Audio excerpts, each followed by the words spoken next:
That is a bummer. Well, it's nice to see you all out here tonight. I appreciate it. I know it's tough in these tough economic times. Anyone else getting tired of hearing that little expression lately? You ask someone, hey, could you do me a favor? And they're like, I'm afraid in these tough economic times, we're cutting back on all favors. But please check in again soon, and maybe we'll regain these activities. But the worst thing about this recession, to me, is that you can't openly hate your job anymore. You know? You have to pretend that you're enjoying yourself.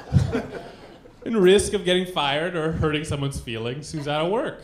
But if you hated your job when this recession began, you still hate your job. You didn't have any type of awakening. Like, have you ever hated your job so much that you start wondering what injury you would willingly sustain if it got you a little time off? You know, you start looking at your body like, would that hurt that bad if I just get that back? I think I could get a day off, right? Or have you ever been walking to work and you start wondering if it's possible to get lightly hit by a car? Like, I think if you just nicked the leg, that would be, like, I could probably take the morning.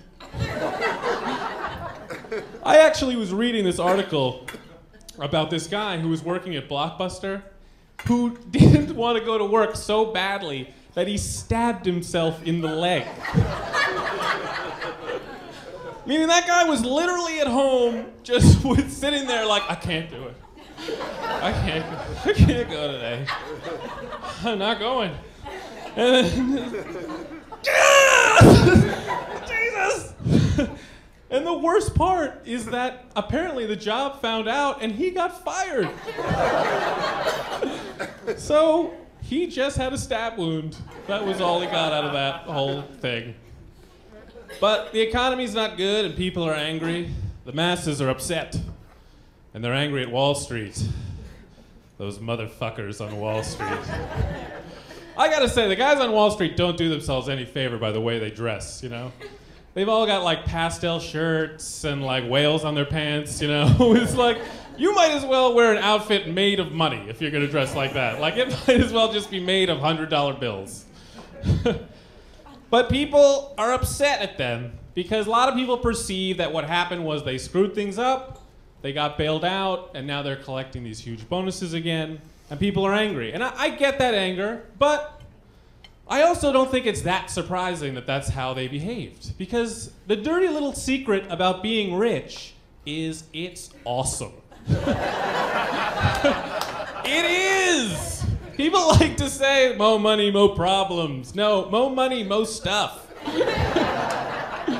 You can go on vacations. You can rent human beings if you want. You know, it's awesome.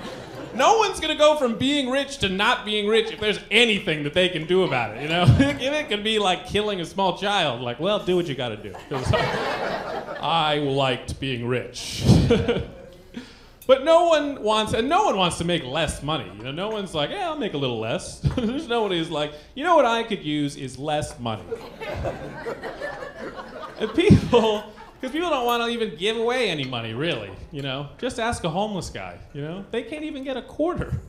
Everybody's like, oh, sorry, I was just on my way to the arcade, so you caught me at a bad time. I need these, unfortunately. There's a game of Pac-Man with my name on it. Although, have you ever seen a homeless guy and kind of had that fantasy that you're gonna help him? You sort of picture yourself bringing him home, serving him a bowl of hot soup, putting a warm blanket on him, getting some fresh clothes and telling him, you can stay here until you're back on your feet. And then you snap out of it just like that. You know, you're like, oh my God, that's ridiculous. I'm sure he'll be fine. He stinks. I'm not bringing him into my house. That's absurd talk. But we have a lot of problems other than the economy. Things aren't going good.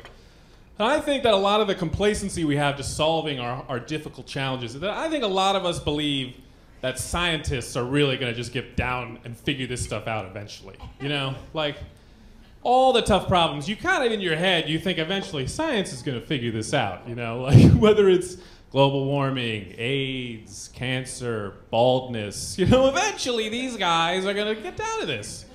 But here's my fear.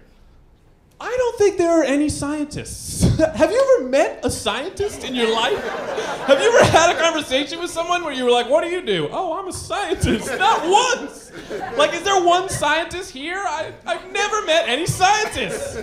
But we see all this technology, so I think we just think there's like millions of them. But I think it's just like 5 guys in a room, and every once in a while Steve Jobs walks in and is like, what do you got? And they're like, come back tomorrow. But the only thing that they're working on, it seems like, is the phones. What more shit can we get a phone to do?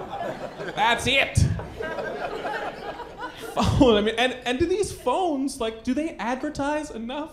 I can't turn on my TV without seeing Luke Wilson's fat face trying to sell me a fucking phone. I have a phone, you son of a bitch. Just leave me the fuck alone. But I gotta admit, I get suckered in by like all commercials. They really like, I always kind of fall for them. And like, I went into a men's Wearhouse the other day, and that place is a dump. And I was shocked. Because that guy is so fucking confident on those commercials, you know? He's just like, you're gonna like the way you look. I guarantee it. I went in there, I felt betrayed. You lied to me, you bastard. There's just some fat bitch who's like, next! All right, thanks very much, everybody.